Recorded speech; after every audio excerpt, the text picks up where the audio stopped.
एक सुंदर पहाड़ियों से घिरे हुए गांव में एक ईमानदार और मेहनती किसान रहता था, जिसका नाम रामू था। रामू के पास खेती के लिए केवल कुछ एकड़ जमीन थी और उसी पर वह अपने परिवार का पालन पोषण करता था। वह दिन रात अपने खेत में मेहनत करता और जितना भी कमाता उससे अपने बच्चों की पढ़ाई और परिवार की आवश्यकताओं को पूरा करता था। रामू की ईमानदारी और मेहनत के कारण गांव के लोग उसे बहुत मानते थे। एक दिन जब रामू अपने खेत में हल चला रहा था, तभी उसकी नजर जमीन के नीचे कुछ चमकीली चीजों पर पड़ी। उसने फावड़ा उठाया और जमीन की खुदाई शुरू की। कुछ ही देर में उसे जमीन के अंदर से सोने की कई ईंटें मिलीं। रामू के लिए यह न केवल एक चमत्कार था, बल्कि उसकी सारी समस्याओं का हल भी। उसके मन में कई विचार उमड़ने लगे।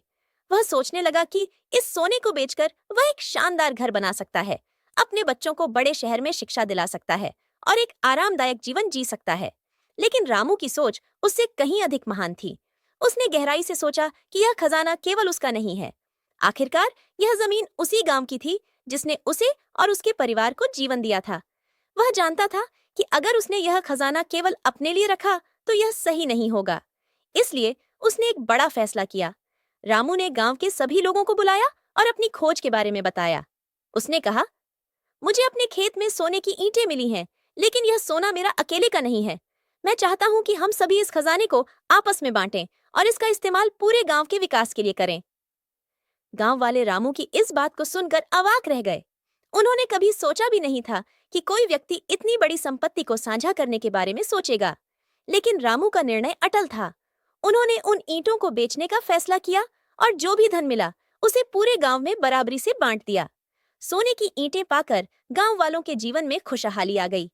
उन्होंने अपने घरों की मरम्मत की, नए व्यापार शुरू किए, बच्चों को अच्छी शिक्षा दिलाने लगे और गांव में नए विकास कार्य शुरू किए। सड़कें बनाई गईं, एक स्कूल और अस्पताल की नींव रखी गई और खेती के लिए नई तकनीकों का उपयोग किया जाने लगा।